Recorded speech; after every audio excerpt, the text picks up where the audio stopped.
Hi, my name is Brianna Maroney, and this is my economic analysis of baby bonds. Let's start with the policy's origin. Baby bonds are not an entirely new idea. In fact, a form of baby bonds were tested in the UK in 2003. However, the policy gained recent traction during Cory Booker's presidential campaign. Since his proposal, many liberals have stood behind baby bonds as a potential way to close the racial wealth gap. So what are baby bonds? Well, a baby bond is a seed fund of $1,000 that would be given to every child born into the United States, regardless of their race. But if every child is given a fund, how does this close the racial wealth gap, you ask? Well, a fund accumulates interest over 18 years based on the child's family's economic status. So a child from a wealthy family would have access to $1,000 when they turn 18, while a child living below the poverty line may receive $50,000.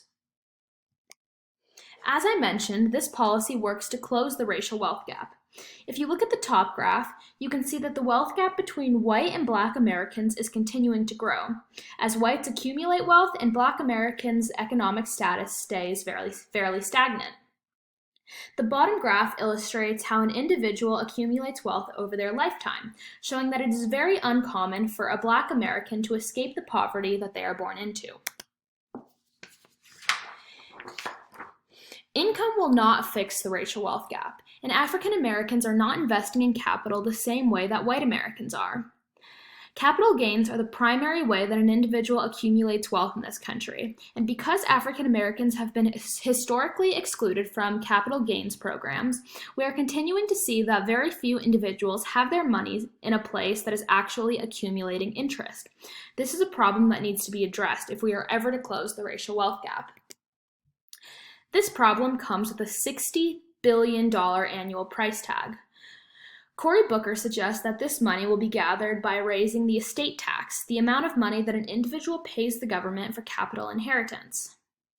The current exemption is $11.4 million per person, but he suggests lowering that to $3.5 million per person. Many conservatives argue that this program also has non-monetary negative side effects. Rachel Gressler, a research fellow in economics at the Heritage Foundation, said, "If you are a child receiving a baby bond, you might have less incentive to save, less incentive to get an education, knowing that this account is sitting there." But this is simply not true. Well-designed welfare programs do not provide a disincentive for individuals to save or work, but rather provides them with a support blanket. The benefits of baby bonds are extensive, not only for African Americans, but for all Americans. The first benefit is obvious. This policy would work to close the racial wealth gap. Recent analysis found that the baby bond program would bring the median wealth of young African Americans from $2,900 to $57,800. Young white Americans would also see an increase in median wealth from $46,000 to $79,000. African Americans have been historically left out of asset building programs such as the FHA home loans and GI Bill. These bills significantly improved wealth among white Americans, but not black Americans, making them large contributors of the racial wealth gap we see today. A baby bond program would be the first of its kind to include African Americans. The goal of these funds would be to assist young Americans in buying their first house, paying for college, or starting a retirement fund. The money would be reserved for these purposes in order to prevent frivolous spending. I want to reiterate that this program would increase median wealth for white and black populations within the United States. Every single baby born into America would be entered into the program, making them all winners. The losers of this program are individuals expecting to receive large capital inheritances. If this policy were to be put into action, any estate inherited over $3.5 million per person would be taxed. So what are the winners winning? Well, to start, this is an investment in their future by the U.S. government.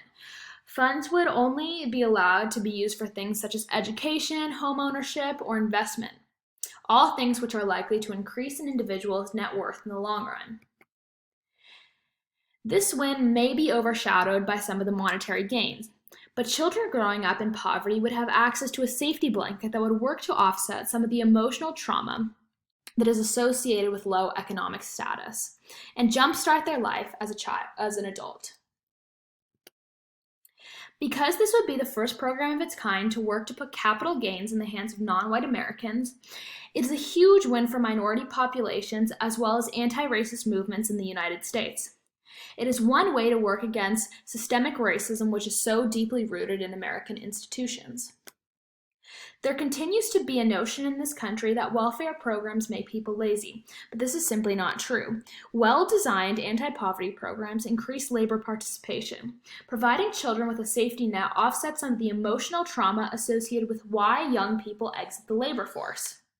This means that providing children with an investment into their lives as adults will actually increase labor force participation. It will also increase consumption and investment in the U.S. economy because more young people will have the opportunity to buy a house, get an education, or invest their savings. I believe that this is a great policy for three major reasons. Recent analysis has shown that this policy will be effective in closing the racial wealth gap. And not only does this policy bring the median wealth of young African Americans from $2,900 to $57,800, but it puts the savings in pockets of all young Americans. This policy also disincentivizes frivolous spending by setting rules on what the money can be used for. In order to communicate the value of this program, we must first communicate the problem. While it seems obvious to many, some Americans genuinely do not believe that there is systemic racism in the United States. The first step is showing stakeholders evidence of systemic racism and economic disparities within the U.S. Secondly, is it important to address the counterargument. Many conservatives strongly oppose this program because they believe that it will de-incentivize workforce participation. Show them how investing in young Americans will jumpstart our economy. Finally, back it up with data. Projects such as the Oklahoma experiment are already showing the effects of baby bonds. The economist in charge of this project, Michael Sheridan, said that a policy structure already exists. You don't have to rebuild it. You can just adapt it to serve the whole population, which would be a very positive thing to do. We know that kids and families are going to be better off with relatively small investments in assets that can build over time. It is a policy idea that we can put into place and it will be sustainable. There you have it. This has already been tried and it has shown to have been working. Thank you so much for listening, and I hope this gives you a better idea of the cost-benefit analysis associated with baby bonds.